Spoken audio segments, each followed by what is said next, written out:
Now let's look at the Corn Law debates as they occurred in Great Britain throughout the early to mid-19th century. And remember once again, when British writers use the word corn during this period, what they really mean is grain. In England, there had been grain regulations, taxes, and tariffs since medieval times, but for many of the centuries from medieval times up through the early 19th century, these taxes and regulations, while far from efficient, they were relatively benign because often they simply weren't so binding relative to where market prices were standing at the time. But then, when we get to 1814, grain prices are falling quite rapidly with the end of the Napoleonic Wars, and all of a sudden there are debates over revising the Corn Laws because the landlords in England want protection from the falling grain prices. There is then a policy debate between free traders versus protectionists, and in this debate we find economists on both sides. Perhaps the most able defender of some version of the Corn Laws was the Reverend Thomas Robert Malthus, and Malthus wrote two pamphlets where he laid out some reasons why perhaps Great Britain should not have free trade in grain. His first reason was national security. He was afraid of the food supply of Great Britain being grown in other countries. The second reason he gave had to do with political economy. Malthus was afraid that if you had too many workers in manufacturing, this actually would lead to a lot of labor unrest, and it would not be good for peace and stability. Malthus also believed that if the Corn Laws were removed, there would be a sudden fall in grain prices, and this could prove destabilizing. All of these points were written up in one of his pamphlets, published in 1814, and that was called Observations on the Effects of the Corn Laws. In this pamphlet, Malthus ultimately takes a "I'm not quite sure" perspective on what Great Britain should do, but ultimately he was to come down against complete liberalization.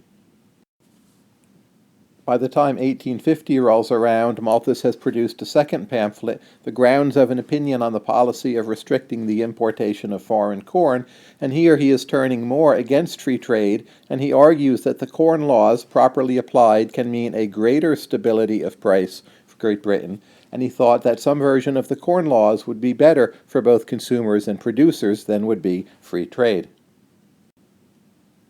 In 1815, indeed, a Corn Law does pass. This raises the tariffs on grain, and it is backed by the Tory government of Lord Liverpool, and of course supported by large numbers of British landholders. Very few modern economists think that the Corn Laws were a good idea at all, and using modern statistical techniques we can get a general sense of just how much the Corn Laws matter. So Tony Ward has an interesting piece online about the Corn Laws, and he estimates that without the Corn Laws the price of grain would have been 9% lower, and the consumption of grain would have been 1% higher, and by most economic standards this would have been a better outcome. David Ricardo, another British economist, was a strong defender of free trade, and in 1822 he comes along with his pamphlet on protection to agriculture, which argues a classic, what you would have to call Ricardian case for free trade. You can view our videos on Ricardo for more background, but for Ricardo an essential benefit of freer trade is that it postpones the resort to inferior lands, which otherwise will drive down rates of return and hasten a move to much slower economic growth. Ricardo understood very well that the Corn Laws raised grain prices and distorted the allocation of capital. He argued against the tariff, and he had a very clear argument based in his theory of comparative advantage as resulting from trade, why the Corn Laws were most likely a very bad idea. Overall, it's the free trade arguments of the British classical economists which proved more persuasive, and in 1838 we see the organization of a group called the Anti-Corn Law League. Two of the leaders of that group were Richard Cobden and John Bright. They were not economists in the formal sense, but they were very influenced by economic arguments, and they argued with a very strong, almost messianic kind of zeal that Great Britain really needed to move to free trade. Pictured here in the photo is Manchester, which was one of the centers of the British free trade movement.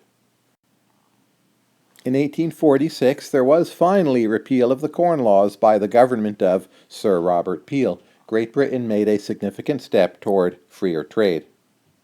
Often this milestone is viewed as one of the major instances when the classical economists really did change the world for the better. So what happened in the latter part of the 19th century after the Corn Laws were repealed? Well, there's a significant uptick in the ability of foreign nations to grow and transport grain to Great Britain, most of all the United States, but also Russia. This is due to more efficient railroads and more effective means of water transport. So during this period in England, we see grain prices falling and grain imports rising significantly, and there's a lot of evidence that moving to free trade in grain was a very good policy idea.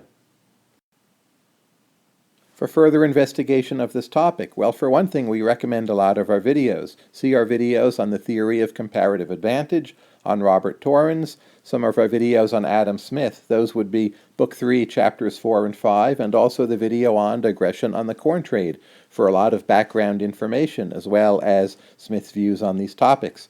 See also our video on the Irish question for the role of the Corn Laws in the debate over the Irish famine.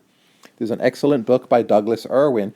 It's a history of free trade theories and debates, and that is called Against the Tide.